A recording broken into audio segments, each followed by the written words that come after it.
Hello student, my name is Amrish Shivani. आपका स्वागत है मेरे प्यारे से चैनल फिजिक्स एकेडमी पे।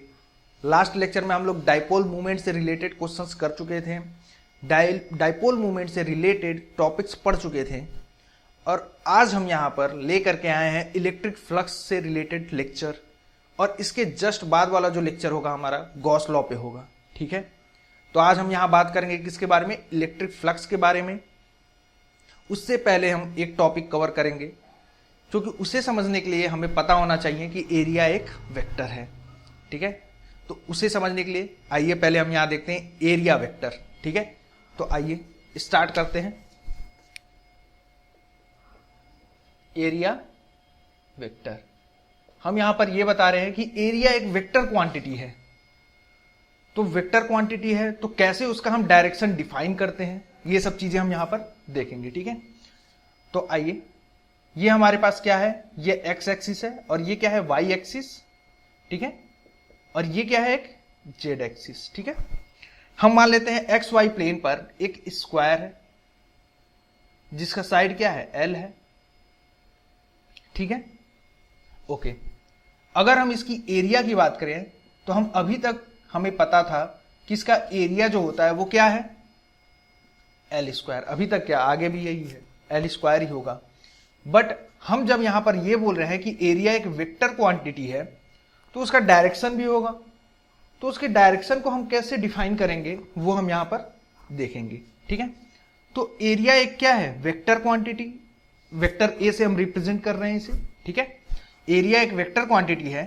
तो हमें पता है कि हम एल इंटू एल जब करते हैं तो हमें क्या मिलता है? ये स्क्वायर का एरिया मिलता है।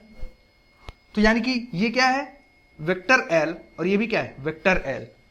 जब दो वेक्टर का मल्टीप्लाई जब हम करते हैं और हमें उसका प्रोडक्ट वेक्टर मिलता है तो ऐसे प्रोडक्ट को हम क्या बोलते हैं? वेक्टर प्रोडक्ट या क्रॉस प्रोडक्ट। ये हम लोग लास्ट लेक्चर में पढ़ चुके हैं। आप अगर देखेंगे हमारा लेक्चर नंबर 18 तो उसमें हम ये पढ़ चुके हैं। ठीक है, स्टार्टिंग में ही मैं बता दिया हूं। तो इसे क्या बोलते हैं? Vector product.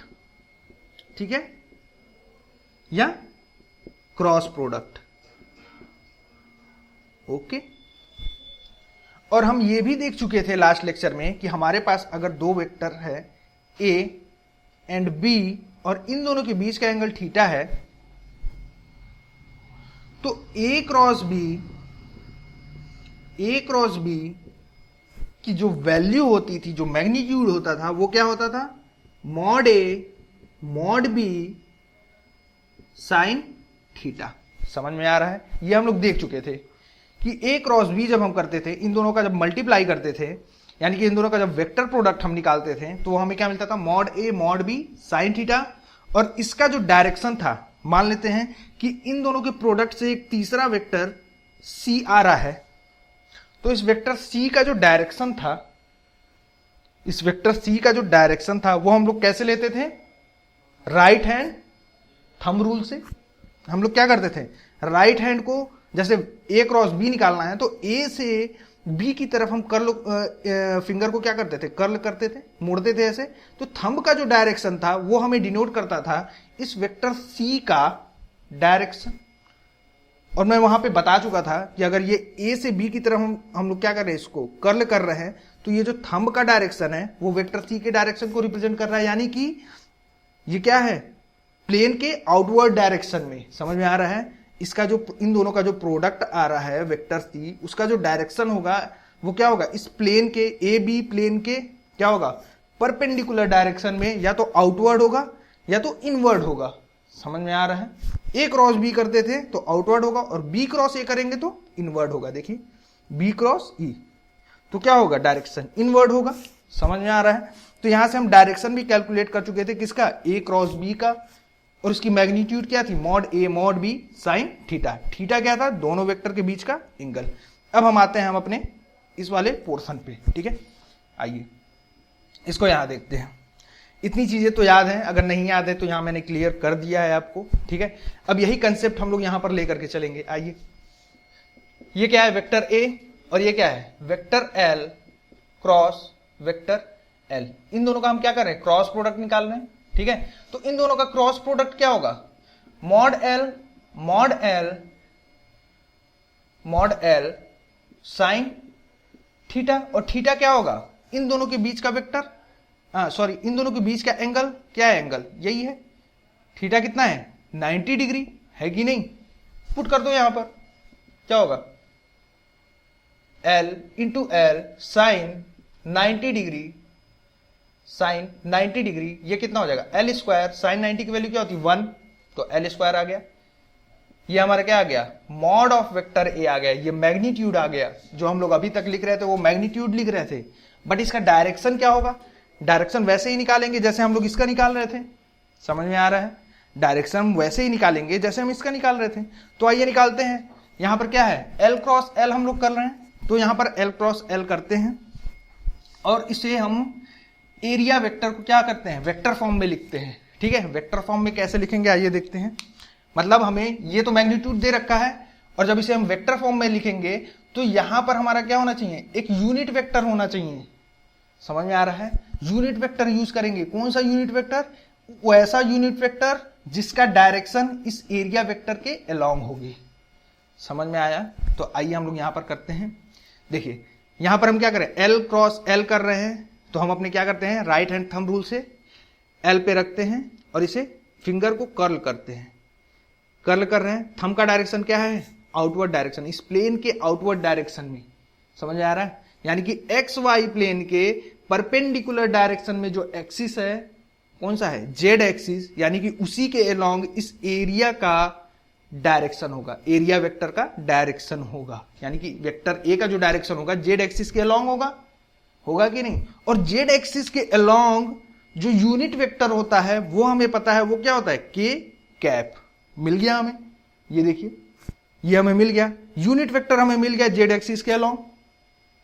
अब इसी यूनिट वेक्टर को अगर हम यहां मल्टीप्लाई कर दें एल स्क्वायर से, तो हमें एरिया वेक्टर का डायरेक्शन क्या हो जाएगा, डिफाइन हो जाएगा। देखिए एरिया वेक्टर क्या हो जाएगा, एल स्क्वायर इंटू के कैप, यही तो होगा।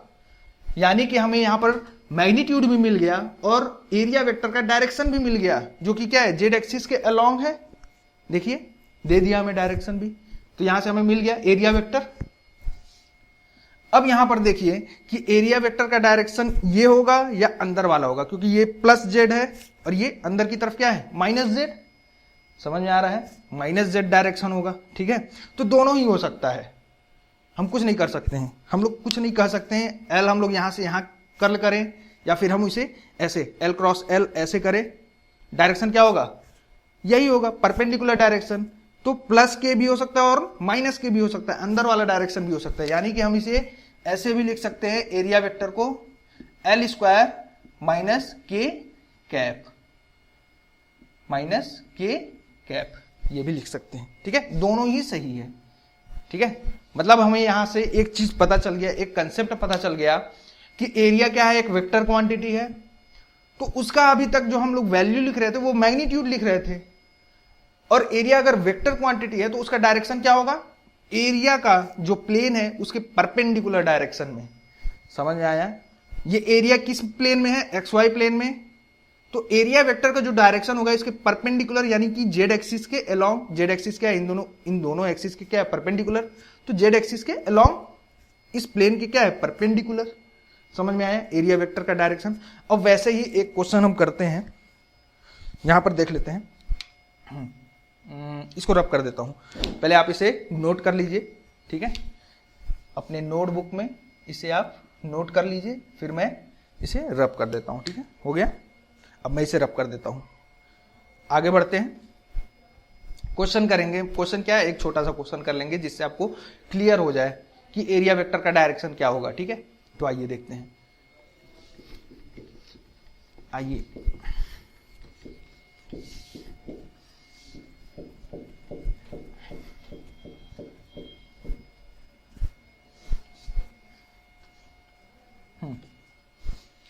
आइए वो क्वेश्चन देखते हैं। फिर हम क्या करते हैं, अब यहां पर एक्स वाई जेड एक्सिस लेते हैं, एक्स जेड और वाई एक्सिस इस डायरेक्शन में ले लेते हैं। ठीक है, वो तो हमारे ऊपर डिपेंड है, कहीं पे भी ले सकते हैं। अब हम क्या कर रहे हैं, यहां पर एक्स जेड प्लेन पे एक सर्कल ड्रॉ कर रहे हैं जिसका रेडियस क्या है, आर है, समझ में आ रहा है। तो यहां पर इसका एरिया कितना होगा, एरिया कितना होगा, पाई आर स्क्वायर, ये होगा। ये इसका क्या है, magnitude, mod of vector A equal to क्या है, पाई आर स्क्वायर। अब अगर इसका हम एरिया वेक्टर की बात करें तो वो क्या होगा, लिखिए आप लोग, इसको सॉल्व करिए, ठीक है। बस डायरेक्शन पुट करना है, ठीक है, उसके बाद मैं बताता हूं। ये देखिए हमें मैग्नीट्यूड मिल चुका है पाई आर स्क्वायर, तो हमें क्या करना है, यहां पर एक यूनिट वेक्टर से मल्टीप्लाई करना है। कौन से यूनिट वेक्टर से, जो इस एरिया के क्या हो, परपेंडिकुलर डायरेक्शन में हो, क्योंकि यहां एरिया का जो एरिया वेक्टर का जो डायरेक्शन होगा एक्स जेड प्लेन के क्या होगा, परपेंडिकुलर होगा। तो एक्स जेड प्लेन के परपेंडिकुलर एक्सिस कौन सा है, वाई है। और वाई एक्सिस के अलोंग जो यूनिट वेक्टर होता है वो क्या होता है, जे कैप होता है कि नहीं, जे कैप। ये हमारा क्या है, यूनिट वेक्टर है वाई एक्सिस के अलोंग, और वाई एक्सिस के ही अलोंग हमारा क्या है, एरिया वेक्टर का डायरेक्शन। तो हम क्या करेंगे, इसी जे कैप से यहां पर क्या करेंगे, मल्टीप्लाई कर देंगे, तो हमें एरिया वेक्टर का डायरेक्शन मिल जाएगा। ये देखिए, सॉरी, यहां पे हम मल्टीप्लाई कर देते हैं, तो ये क्या हो जाएगा, जे कैप, ठीक है, और pi r square minus J cap, ये भी तो हो सकता है, बिल्कुल हो सकता है। समझ में आ गया, इतनी चीजें समझ में आ गई, ठीक है, इतनी चीजें क्लियर हैं, ओके, नोट कर लीजिए और हम अब आगे बढ़ते हैं, ठीक है। वीडियो पॉज करके नोट कर लीजिए। अभी तक जो हम लोग पढ़ रहे थे वो किसके लिए पढ़ रहे थे, 2D फिगर के लिए पढ़ रहे थे। अच्छा, यहां पर वॉल्यूम भी क्या एक वेक्टर क्वांटिटी है, नहीं, वॉल्यूम एक वेक्टर क्वांटिटी नहीं है। इसीलिए अब हम 3D सरफेस के लिए पढ़ेंगे। आइए देखते हैं, यहां पे अभी हम लोग किसके लिए पढ़ रहे थे, 2D फिगर के लिए पढ़ रहे थे, 2D प्लेन, ठीक है। तो 2D फिगर के लिए जो है, जो यहां पर दो टाइप के सरफेस है, एक ओपन सरफेस है और एक क्लोज सरफेस है। तो ओपन सरफेस हमारा कौन सा है, जो 2D हम लोग पढ़ रहे थे, ओपन सरफेस जिसे हम लोग बोलते हैं, ठीक है। और इसके लिए जो एरिया वेक्टर का डायरेक्शन होता था वो क्या होता था, वो क्या होता था, मान लो एरिया वेक्टर का जो डायरेक्शन होता था,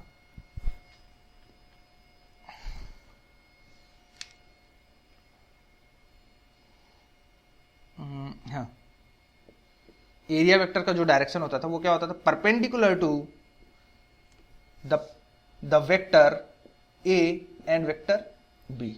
समझ आ रहा है, वेक्टर ए और बी के परपेंडिकुलर जो डायरेक्शन है वही क्या है, एरिया वेक्टर का डायरेक्शन, ठीक है। समझ में आ रहा है, ये एरिया वेक्टर है और ये, इसको ये लिख लो, वेक्टर सी लिख लो, ठीक है, ये वेक्टर सी, यानी कि ये हमारा क्या है, वेक्टर बी, और ये हमारा क्या है, वेक्टर सी। इन दोनों के बीच का एंगल थीटा। तो इससे जो परपेंडिकुलर डायरेक्शन में, इन दोनों के जो परपेंडिकुलर डायरेक्शन में जो होगा वही डायरेक्शन होगा किसका, इस एरिया वेक्टर का। समझ में आ रहा है, इसी के अलोंग, ठीक है। इतनी चीजें क्लियर है। अब आइए हम देखते हैं 3D फिगर के लिए, 3D ऑब्जेक्ट के लिए, लाइक क्यूब हो गया या स्फेरिकल सरफेस, समझ में आ रहा है, स्फीयर हो गया, उसके बारे में हम लोग यहां पर बात करेंगे।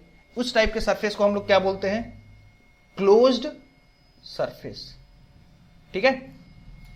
और इसके लिए जो एरिया वेक्टर का जो डायरेक्शन होता है वो क्या होता है, वो हम यहां पर देखते हैं। जैसे कि हमारा क्या है, एक्स एक्सिस, और ये हमारा वाई एक्सिस, और ये जेड एक्सिस है। तो हम इस पे क्या करते हैं, एक क्यूब ले लेते हैं, ये हो गया हमारा एक cube,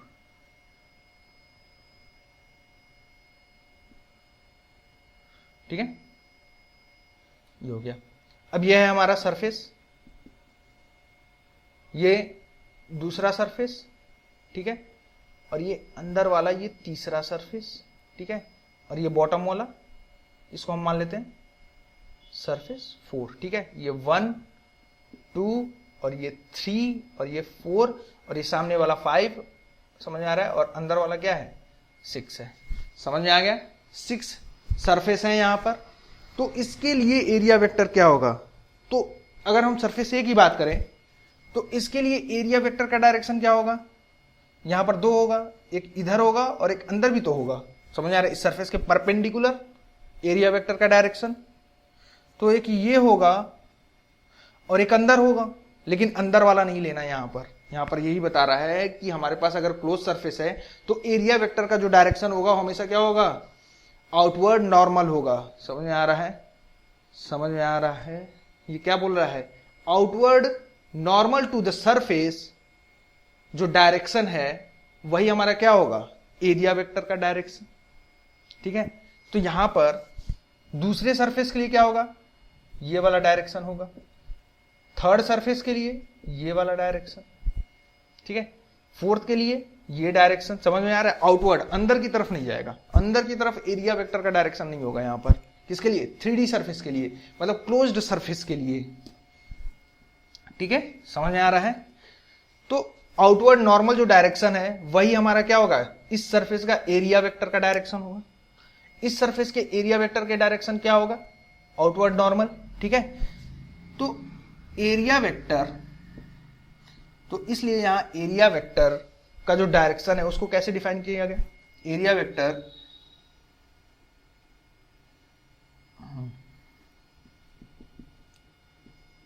will be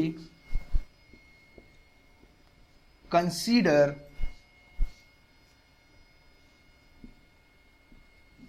outward normal, area vector will be considered outward normal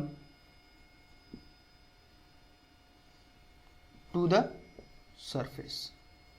ठीक है, area vector will be consider outward normal to the surface. Surface के आउटवर्ड नॉर्मल जो होगा उसी को एरिया वेक्टर का डायरेक्शन क्या किया गया, डिफाइन किया गया। ठीक है, इतनी चीजें समझ में आई, इसको आप नोट कर लीजिए, वीडियो पॉज करके फिर आगे हम लोग बढ़ते हैं। ठीक है,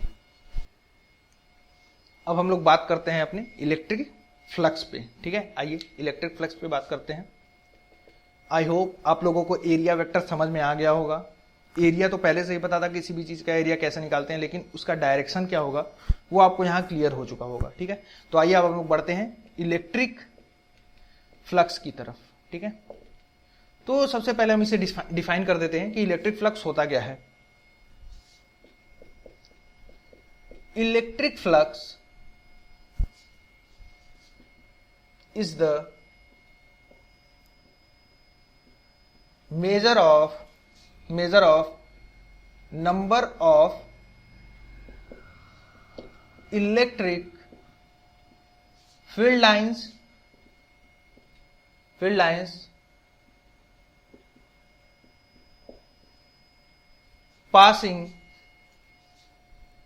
passing normally through a given area.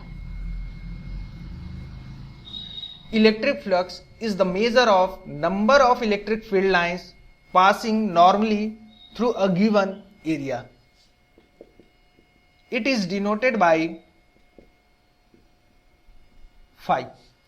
ठीक है, इसको हम लोग किससे डिनोट करते हैं, फाई से डिनोट करते हैं। ठीक है, यहां पर क्या बता रहा है कि इलेक्ट्रिक फ्लक्स क्या है,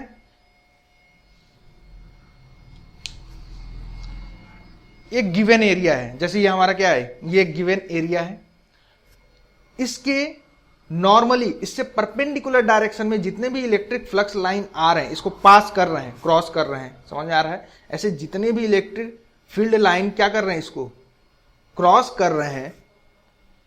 कौन सी लाइन, जो इसके परपेंडिकुलर डायरेक्शन में है, तो उन सभी नंबर ऑफ उस इलेक्ट्रिक फील्ड लाइन का जो नंबर है वही क्या है, इलेक्ट्रिक फ्लक्स है। समझ आ रहा है, इलेक्ट्रिक फ्लक्स किससे डिनोट कर रहा है, electric flux is the measure of number of electric field lines passing normally through a given area. समझ में आ गया, एक एरिया से जितने number of electric field lines pass हो रहे हैं, और वो इलेक्ट्रिक फील्ड लाइन कैसे होना चाहिए, इस एरिया के, इस सरफेस के क्या होने चाहिए, परपेंडिकुलर डायरेक्शन में होने चाहिए। तो उन्हीं के नंबर को क्या बोल रहे हैं हम, इलेक्ट्रिक फ्लक्स बोल रहे हैं। ठीक है, आइए यहां पर देखते हैं। जैसे कि ये हमारा क्या है, एक गिवन एरिया है, और यहां से क्या हो रहा है, इलेक्ट्रिक फील्ड लाइन क्या हो रही है, पास हो रही है। ठीक है, ये देखिए इलेक्ट्रिक फील्ड लाइन क्या कर रही है, पास हो रही है। और ये इलेक्ट्रिक फील्ड लाइन क्या है, perpendicular to the surface, perpendicular to the surface. इस सरफेस की क्या है, परपेंडिकुलर डायरेक्शन में है। ये क्या है, परपेंडिकुलर डायरेक्शन में। तो यहां पर जो इलेक्ट्रिक फ्लक्स होगा फाई की जो वैल्यू होगी वो क्या होगी, number of electric field line जो क्या कर रही है, पास कर रही है इस सरफेस को in normal direction, in normal direction. तो कौन कौन सी है, एक ये है 1 2 3 एंड 4। तो फाई की वैल्यू क्या हो जाएगी, यहां पर 4 हो जाएगी। समझ में आ रहा है ये? अच्छा, यहां पर ये क्या हो जाएगी, 4 हो जाएगी। अच्छा, यहां पर हम ये भी बोल सकते हैं कि जो इलेक्ट्रिक फील्ड लाइन का जो डायरेक्शन हो, इसके एरिया वेक्टर की क्या हो, अलोंग हो। समझ में आ रहा है कैसे, ये देखिए, अगर हम इसका एरिया वेक्टर देखें तो एरिया वेक्टर का डायरेक्शन क्या होगा, इस प्लेन के क्या होगा, इस सरफेस के क्या होगा, परपेंडिकुलर। तो ये हो गया एरिया वेक्टर। एरिया वेक्टर के अलोंग होना चाहिए किसका, इलेक्ट्रिक फील्ड लाइन का डायरेक्शन। समझ में आ रहा है इतना? तो उसी इलेक्ट्रिक फील्ड लाइन को हम क्या बोलेंगे, उसी के नंबर ऑफ काउंटिंग को ही हम क्या बोल रहे हैं, इलेक्ट्रिक फ्लक्स। अब क्या कर रहे हैं यहां पर, अब आइए यहां पर देखते हैं। अब हम क्या कर रहे हैं, इलेक्ट्रिक फील्ड लाइन को क्या कर रहे हैं, पास कर दे रहे हैं। तो आइए देखते हैं, एरिया वही है, जो एरिया हम लोग यहां पर लिए हुए हैं वही एरिया है ये, ठीक है।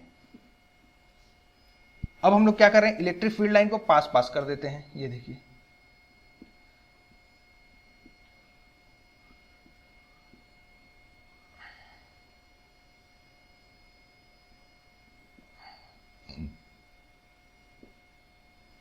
तो क्या होगा, यहां पर फाई की वैल्यू क्या हो जाएगी, और ये जो इलेक्ट्रिक फील्ड लाइन है, ये जो इलेक्ट्रिक फील्ड लाइन है वो क्या है, इससे सरफेस से perpendicular along the area vector. समझ में आ रहा है, एरिया वेक्टर के क्या है, अलोंग है। समझ में आ रहा है? तो यहां पर फाई की वैल्यू क्या होगी, काउंट कर लो यहां पर number of electric field line कितने, यहां पर number of electric field line pass कर रहे हैं इस एरिया को, 1 2 3 4 5 6 7। कितना हो गया, फाई की वैल्यू 7 हो गई। कब हो गई, जब हम इलेक्ट्रिक फील्ड लाइन की डेंसिटी को क्या करें, बढ़ा दिए। तो यहां पे हम लोग क्या कर रहे हैं, इलेक्ट्रिक फील्ड लाइन की डेंसिटी बढ़ा रहे हैं, ठीक है। तो यानी कि इलेक्ट्रिक फील्ड लाइन की डेंसिटी जहां ज्यादा होती है वहां पर इलेक्ट्रिक फील्ड इंटेंसिटी भी ज्यादा होती है, यानी कि ई की वैल्यू भी यहां पर क्या होगी, ज्यादा होगी। समझ में आ रहा है? ई हम यहां पर क्या करें, इलेक्ट्रिक फील्ड इंटेंसिटी को जब यानी कि हम यहां पर क्या कर रहे हैं, इलेक्ट्रिक फील्ड इंटेंसिटी को क्या कर रहे हैं, इंक्रीज कर रहे हैं। तो उसके इंक्रीज होने से क्या हो रहा है, इलेक्ट्रिक फ्लक्स भी क्या हो रहा है, इंक्रीज हो रही है। मींस फाई क्या कर रही है, डिपेंड कर रही है किस पे, इलेक्ट्रिक फील्ड इंटेंसिटी पे। इतनी चीजें क्लियर हैं, इतनी चीजें क्लियर हैं। आइए यहां पर देखते हैं, अब क्या करते हैं, इसके एरिया को बढ़ा देते हैं। इलेक्ट्रिक फील्ड लाइन जो आ रही है जितना पास है उतनी ही पास है। अब हम इसके एरिया को बढ़ा देते हैं। ये लीजिए, एरिया हम लोग बढ़ा दिए। अब एरिया बढ़ाने से क्या होगा, ये देखिए, ये जो इलेक्ट्रिक फील्ड लाइन आ रही थी, ये ऐसे, ये ऐसे, ये ऐसे, ये ऐसे, ठीक है।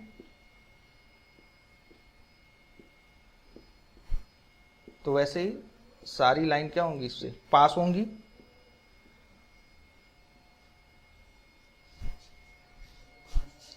तो यहां पर फाई की वैल्यू क्या हो जाएगी, यहां पर फाई की वैल्यू काउंट कर लीजिए, 1 2 3 4 5 6 7 8 9 10 11 हो गई, ठीक है।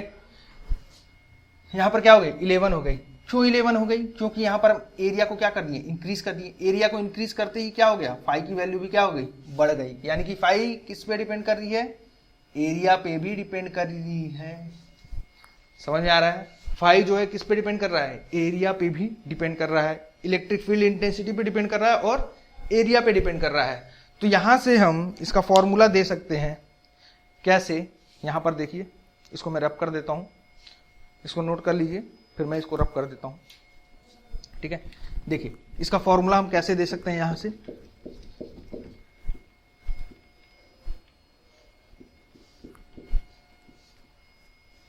हम यहां से ये लिख सकते हैं, phi equal to E into A, ठीक है। अब ये कैसे हमने लिख दिया, इसके लिए थोड़ा और आगे बढ़ते हैं। अभी तक ये क्या हो रहा था, इलेक्ट्रिक फील्ड लाइन क्या कर रही थी, इस प्लेन के इस गिवन एरिया के परपेंडिकुलर डायरेक्शन में थी। परपेंडिकुलर डायरेक्शन बोलने का मतलब कि इस प्लेन के जो एरिया वेक्टर का डायरेक्शन था उसी के अलोंग इलेक्ट्रिक फील्ड का डायरेक्शन था कि नहीं। ठीक है, अब यहां पर हम क्या करते हैं, अब थोड़ा सा इलेक्ट्रिक फील्ड लाइन को हम क्या करते हैं, टिल्ट कर देते हैं, उसे एक एंगल प्रोवाइड कर देते हैं। कहां से, एरिया वेक्टर से। एरिया वेक्टर से हम मान लेते हैं कि इलेक्ट्रिक फील्ड लाइन की जो एंगल है वो क्या है, थीटा है, यानी कि अब वो परपेंडिकुलर नहीं है। तो उस कंडीशन में क्या होगा, अभी हमें समझ में आ जाएगा। यहां पर हम E इंटू ए क्यों लिख रहे हैं। ठीक है, तो इसको मैं रब कर देता हूं यहां पर, फिर आगे बढ़ते हैं।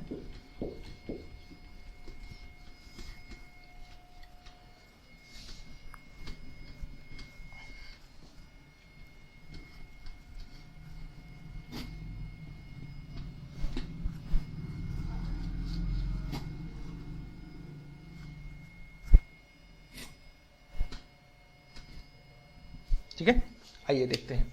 ये हमारे पास क्या है, एक एरिया है, गिवन एरिया, और ये इसका एरिया वेक्टर है। इसको हम मान लेते हैं ये इसका एरिया है, दे रखा है। ठीक है, और ये इसका क्या है, एरिया वेक्टर। और जो इलेक्ट्रिक फील्ड का जो डायरेक्शन हम ले रहे हैं वो हम मान लेते हैं कि इस एरिया वेक्टर से थीटा एंगल पे है। ये एरिया वेक्टर से थीटा एंगल पे इलेक्ट्रिक फील्ड लाइन का डायरेक्शन है। ठीक है, ये हमें दिख रहा है, ऐसे आ रही है इलेक्ट्रिक फील्ड लाइन। ठीक है, समझ में आ रहा है, यहां पे बना दें, ये ऐसे आ रही है इलेक्ट्रिक फील्ड लाइन। ठीक है, तो अब हम कैसे यहां पर इलेक्ट्रिक फ्लक्स फाइंड आउट करेंगे, यहां पर इलेक्ट्रिक फ्लक्स क्या होगा। अब यहां पर हम यहां पर देखेंगे, क्योंकि हम लोग इलेक्ट्रिक फ्लक्स का डेफिनेशन पढ़ चुके हैं और हमें यह पता है कि इलेक्ट्रिक फ्लक्स क्या है। Electric flux is the measure of number of electric field lines passing normally through a given area. एक गिवन एरिया से जितने number of electric field line क्या हो रहे हैं, पास हो रहे हैं, किस डायरेक्शन में, इस एरिया के परपेंडिकुलर डायरेक्शन में, यानी कि एरिया वेक्टर के डायरेक्शन में। उन सभी के नंबर्स को, मतलब number of electric field line को ही हम लोग क्या बोल रहे हैं, इलेक्ट्रिक फ्लक्स बोल रहे हैं। समझ में आ रहा है, number of electric field line जो क्या कर रही है, इस एरिया से पास हो रही है, किस डायरेक्शन में, परपेंडिकुलर टू द इस एरिया। ठीक है, perpendicular to this area along the area vector. ठीक है, बट यहां पर क्या हो रहा है, एरिया वेक्टर से थीटा एंगल पे इलेक्ट्रिक फील्ड लाइन क्या हो रही है, पास हो रही है। तो हम क्या करेंगे, इस इलेक्ट्रिक फील्ड लाइन का वो कंपोनेंट फाइंड आउट करेंगे जो एरिया वेक्टर के क्या है, अलोंग है, यानी कि इस प्लेन के क्या है, परपेंडिकुलर है। तो आइए देखते हैं कौन सा कंपोनेंट होगा, ई कॉस थीटा। ये देखिए एंगल थीटा है, तो थीटा के डायरेक्शन में कौन सा कंपोनेंट होता है, कॉस कंपोनेंट। तो इसका कौन सा कंपोनेंट होगा, ई कॉस थीटा। और इस डायरेक्शन में कौन सा होगा, ई साइन थीटा। समझ में आ रहा है, इतनी चीजें समझ में आई।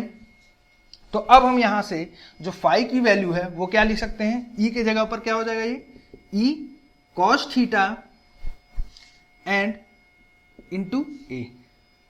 अब हम इसे क्या लिख सकते हैं, phi equal to E A cos theta. और थीटा क्या है, थीटा क्या है, angle between the area vector and electric field line, इन दोनों के बीच का एंगल है। ठीक है, ई ए कॉस थीटा। अब यहां पर आइए, ये तो हमें मिल गया, क्या मिल गया, इलेक्ट्रिक फ्लक्स की वैल्यू मिल गई यहां से।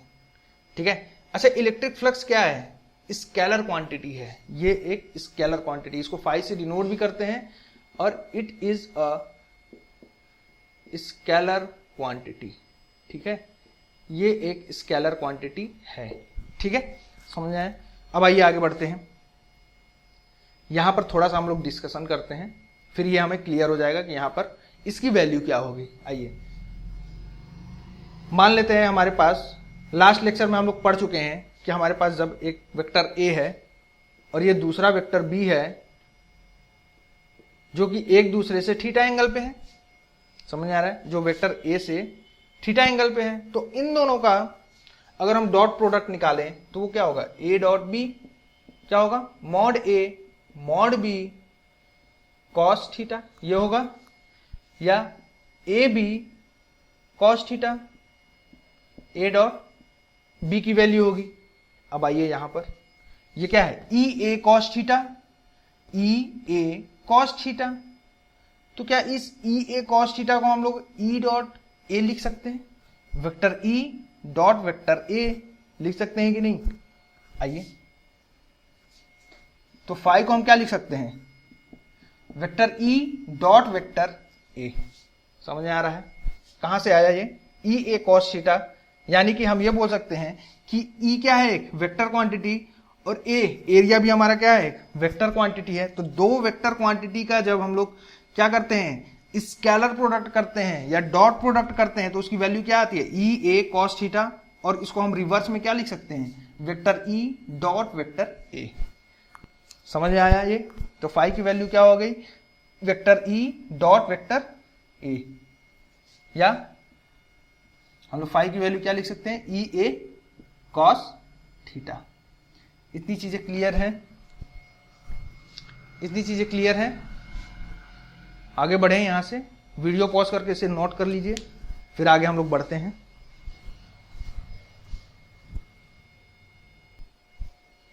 अब हम आगे बढ़ते हैं।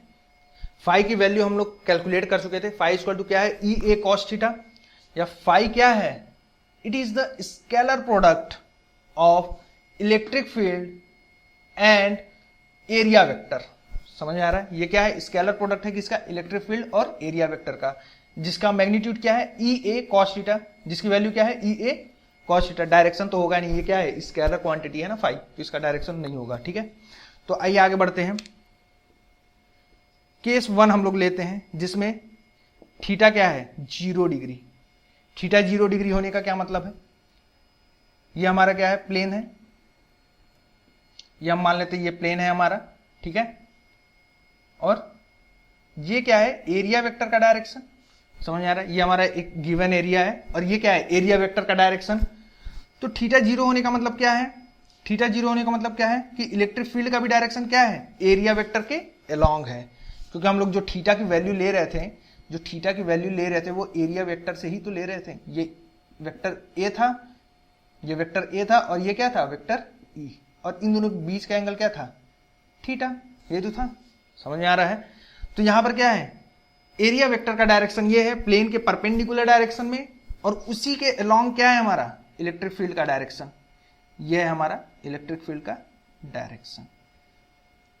ठीक है, समझ में आ रहा है, तो ये कंडीशन है। तो इस कंडीशन में जो इलेक्ट्रिक फ्लक्स फाई की वैल्यू होगी वो क्या होगी, ई ए कॉस 0 डिग्री।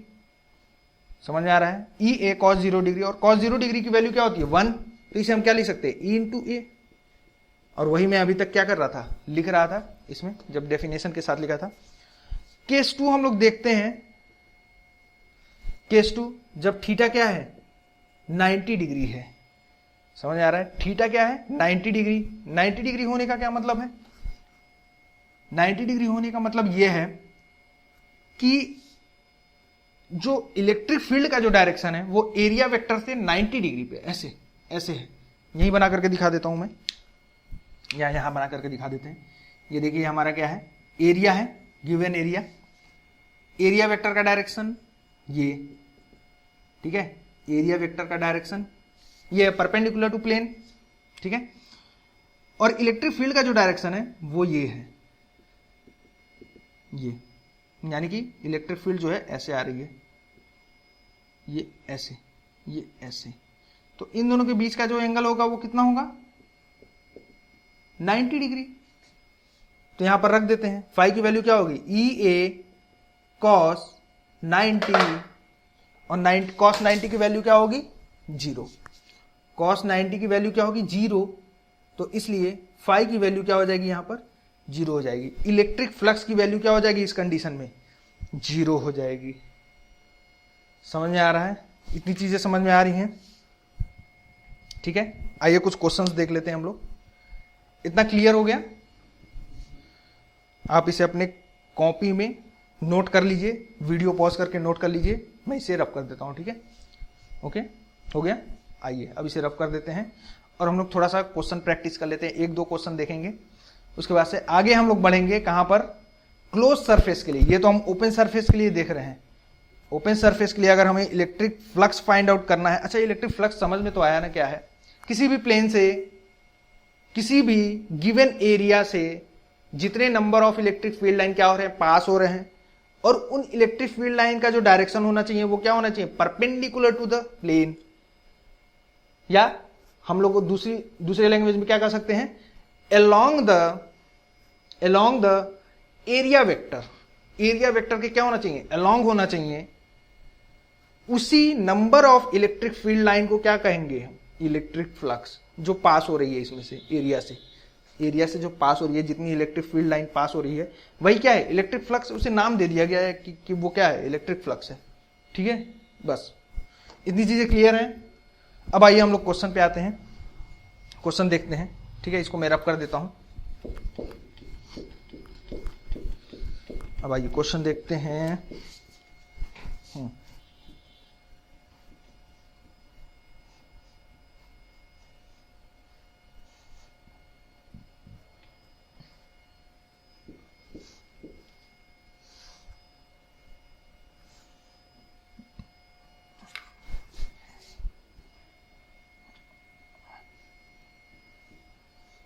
दो क्वेश्चन देखेंगे हम लोग यहाँ पर, और दोनों को ही आपको बड़े ही सावधानी के साथ करने हैं। पहला क्वेश्चन नंबर 1 की अगर हम लोग बात करते हैं तो ये क्या है, एक गिवन एरिया है, ये गिवन एरिया है। ठीक है, स्क्वायर है, स्क्वायर प्लेट मान लेते हैं इसे। ठीक है, जिसका लेंथ L, जिसके साइड्स क्या है, L है। ठीक है, एरिया वेक्टर का डायरेक्शन ये है, और इसी के अलोंग हमारा क्या है, इलेक्ट्रिक फील्ड का डायरेक्शन इसी के अलोंग है। ठीक है, और इसकी वैल्यू क्या है, E है। ठीक है, इसकी वैल्यू E है। तो हमें फाई फाइंड आउट करना है, इलेक्ट्रिक फ्लक्स फाइंड आउट करना है। कितना होगा बताइए, इलेक्ट्रिक फ्लक्स क्या होगा, यहां पर फाई की वैल्यू क्या होगी, फाई इक्वल टू क्या हो जाएगा, करते हैं इसे, E इंटू ए, एरिया क्या होगा यहां पर एरिया क्या होगा, L इंटू L, यानी कि L स्क्वायर। ये हो जाएगा इलेक्ट्रिक फ्लक्स। इलेक्ट्रिक फ्लक्स की वैल्यू ये हो जाएगी। ठीक है, इतनी चीजें क्लियर है। आगे बढ़े, आइए अब इसी पे मैं दूसरा क्वेश्चन देता हूं, उसे आपको करना है। ठीक है, ठीक है, आइए करते हैं।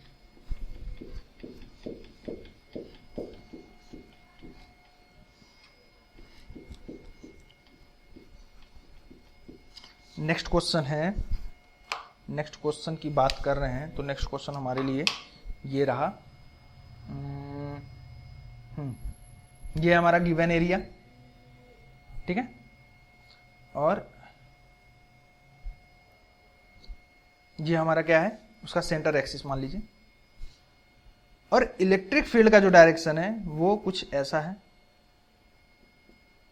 ठीक है, जो कि इस एक्सिस समझ में आ रहा है, ये हमारा एरिया है, और इसके बीच सेंटर से होता हुआ जाता हुआ क्या है, ये एक्सिस है, सेंट्रल एक्सिस बोल सकते हैं। ठीक है, जिसको जो इसको दो पार्ट में क्या कर सकता है, डिवाइड कर सकता है, दो इक्वल पार्ट में डिवाइड कर सकता है। ठीक है, तो वो एक्सिस है, और यहां से हमारा क्या जा रहा है, इलेक्ट्रिक फील्ड लाइन जा रही है। ठीक है, जो कि इस प्लेन से 60 डिग्री पे है। ठीक है, तो इसके लिए इलेक्ट्रिक फ्लक्स क्या होगी, कैलकुलेट कीजिए। इसके लिए इलेक्ट्रिक फ्लक्स की वैल्यू क्या होगी, समझ में आ रहा है ना। ये एंगल 60 डिग्री कहां से, ये प्लेन है, प्लेन से ये प्लेन है, ये प्लेन है, और हमारा जो है इलेक्ट्रिक फील्ड लाइन ऐसे जा रहा है। ठीक है, तो ये वाला एंगल है, ये वाला एंगल 60 डिग्री, समझ आ रहा है। बस हमें फाइंड आउट करना है क्या, फाई की वैल्यू। चलिए फाइंड आउट कीजिए इसे। हो गया, मैं सॉल्व करता हूं। ठीक है, आइए देखिए कैसे करते हैं इसे। सबसे पहले तो हम क्या करेंगे, इसका एरिया वेक्टर फाइंड आउट करेंगे कि एरिया वेक्टर का डायरेक्शन कहां है, और उससे हम लोग क्या करेंगे, इलेक्ट्रिक फील्ड का डायरेक्शन क्या करेंगे, फाइंड आउट करेंगे। ये डायरेक्शन नहीं ले लेंगे, गलत हो जाएगा। ठीक है, क्या होगा इसका एरिया वेक्टर का डायरेक्शन, अगर हम लोग यहां देखें तो एरिया वेक्टर क्या होगा इसका, इससे परपेंडिकुलर, तो उसका डायरेक्शन ये होगा। ठीक है, ये 60 डिग्री है तो ये एंगल कितना होगा, 30 डिग्री। यानी कि हमें मिल गया एरिया वेक्टर और इलेक्ट्रिक फील्ड E, इन दोनों के बीच का एंगल कितना है, 30 डिग्री है। बस फाई की वैल्यू निकल गई, कितनी हो गई, E, और हाँ इसका साइड मान लो L है, ये स्क्वायर प्लेट है, L L L, ठीक है, L L L है, तो E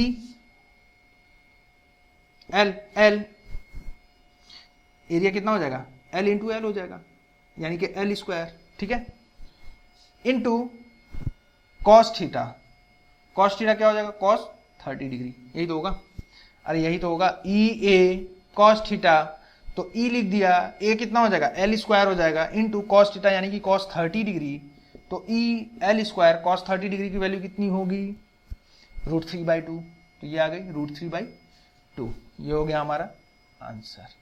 डायरेक्शन क्या होगा, नहीं होगा डायरेक्शन, समझ आ रहा है ना, स्केलर क्वांटिटी है ये, जिसकी कोई डायरेक्शन नहीं होगी। ठीक है, नोट कर लीजिए, आगे बढ़ते हैं।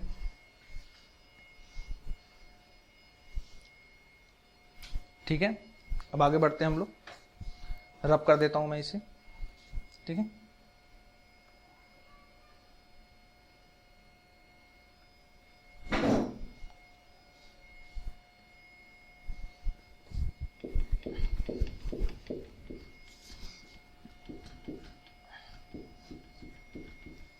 अब हम लोग बढ़ते हैं कहां, क्लोज सरफेस की तरफ।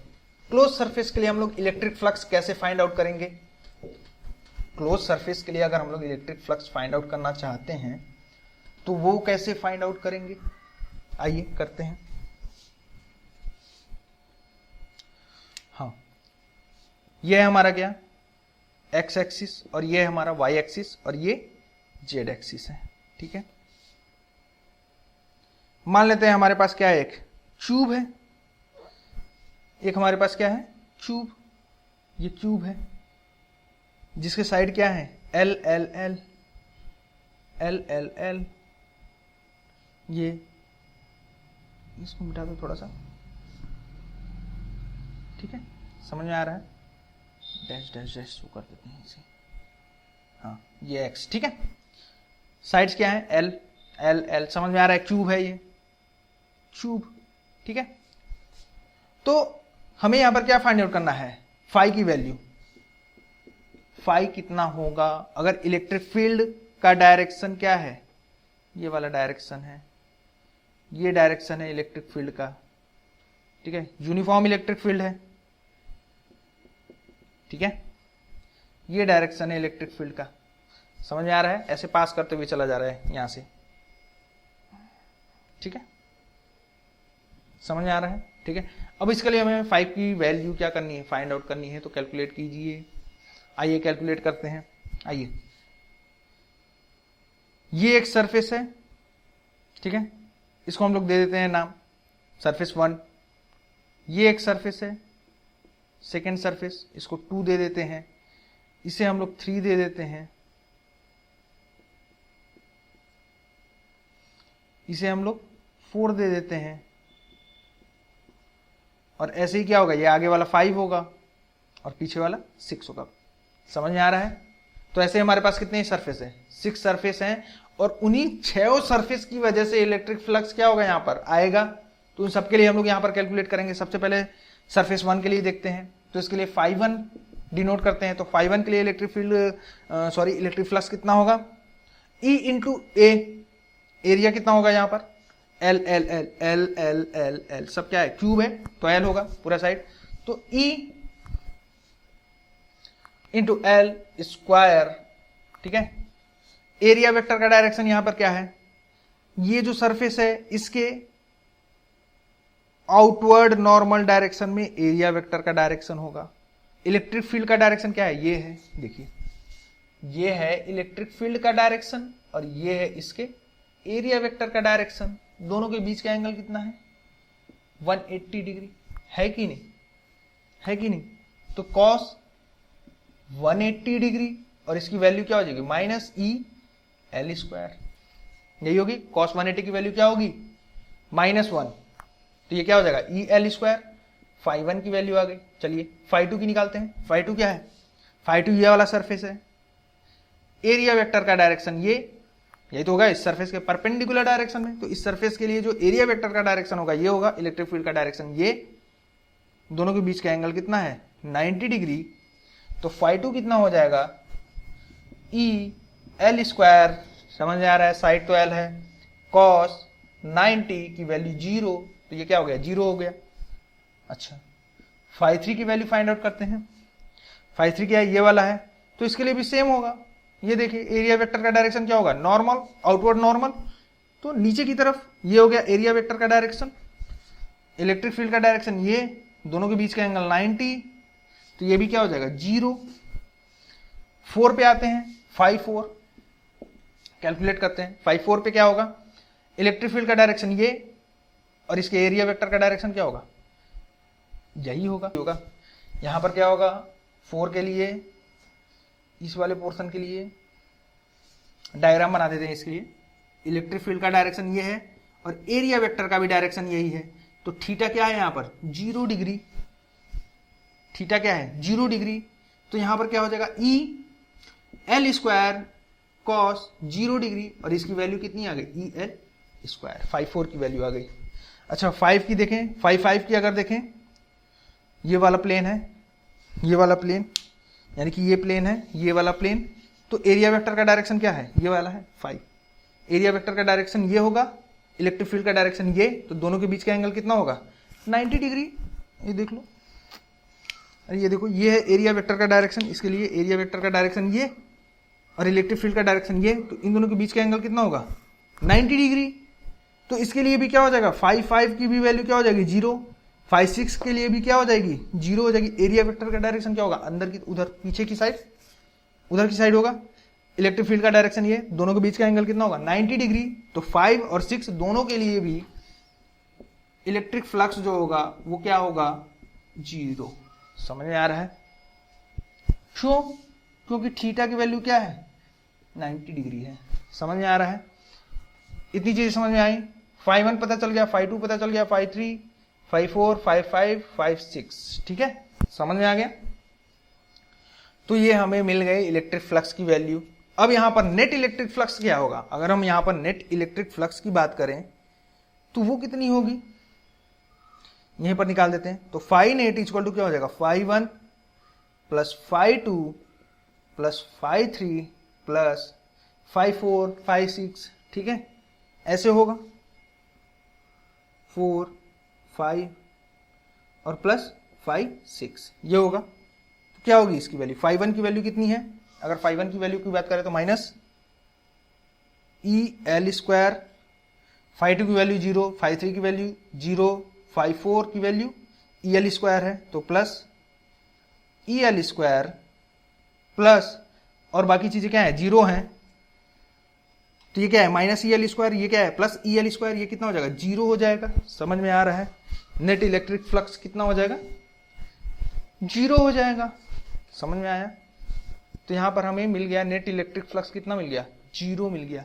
किसके लिए, क्लोज सरफेस के लिए। यानी कि यहां पर हम एक नोट लिख सकते हैं कि अगर हम किसी क्लोज सरफेस को यूनिफॉर्म इलेक्ट्रिक फील्ड में क्या करते हैं प्लेस करते हैं, और उस इलेक्ट्रिक और उस क्लोज सरफेस में कोई चार्ज ना हो, कोई चार्ज ना हो बीच में, समझ आ रहा है, उसके अंदर कोई चार्ज ना हो, तो उस कंडीशन में उस पर जो नेट इलेक्ट्रिक फ्लक्स होगा वो क्या होगा 0 होगा। समझ आया, नोट करके हम लोग इसको लिख सकते हैं, ठीक है। इतनी चीज समझ में आ रही है। इसके जगह पर अगर कोई स्फीयर भी होता तो उसके लिए अगर हम लोग इलेक्ट्रिक फ्लक्स निकाल रहे होते हैं तो वहां पर भी नेट इलेक्ट्रिक फ्लक्स क्या होगा 0 होगा, क्योंकि यहां पर इलेक्ट्रिक फील्ड लाइन क्या है यूनिफॉर्म है। समझ आ रहा है, यूनिफॉर्म इलेक्ट्रिक फील्ड है, समझ आ रहा है, और इसके सेंटर में या इसके बीच में कहीं पर भी चार्ज नहीं है। समझ में आ रहा है, तो उस कंडीशन में नेट इलेक्ट्रिक फ्लक्स जो होगा वो क्या होगा 0। ओके, उसको हम लोग लैंग्वेज में लिख लेते हैं, इसको मैं रब कर देता हूं, ठीक है, आइए लिख लेते हैं उसे।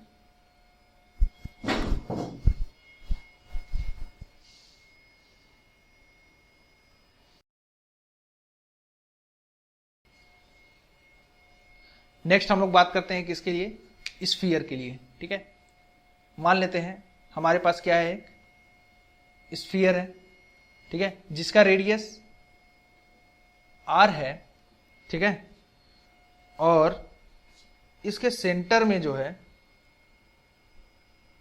एक चार्ज रखा हुआ है, प्लस क्यू चार्ज रखा हुआ है। ठीक है, तो उस कंडीशन में हमें यहां पर net electric flux find out करना है। ठीक है, तो आइए देखिए कैसे करते हैं। इस स्फीयर की वजह से ये क्या है, क्लोज सरफेस है। अभी हम लोग सिर्फ क्लोज सरफेस की बात कर रहे हैं। ठीक है, तो हम क्या करते हैं, यहां पर एक छोटा सा एरिया क्या करते हैं, कंसीडर कर लेते हैं। यहां पर छोटा सा एरिया ले लेते हैं स्फीयर पे। ठीक है, ये छोटा सा एरिया ले लिए, जिसका एरिया कितना है, dA है, और इसका जो डायरेक्शन होगा वो क्या होगा, dA वेक्टर, ये होगा dA वेक्टर का डायरेक्शन, ये होगा। ठीक है, उसी के अलोंग हमारा क्या होगा, इसका इलेक्ट्रिक फील्ड का डायरेक्शन होगा। क्योंकि हमें पता है कि प्लस क्यू चार्ज की वजह से रेडियल ये आउटवर्ड डायरेक्शन में क्या होगा, इलेक्ट्रिक फील्ड का डायरेक्शन होगा।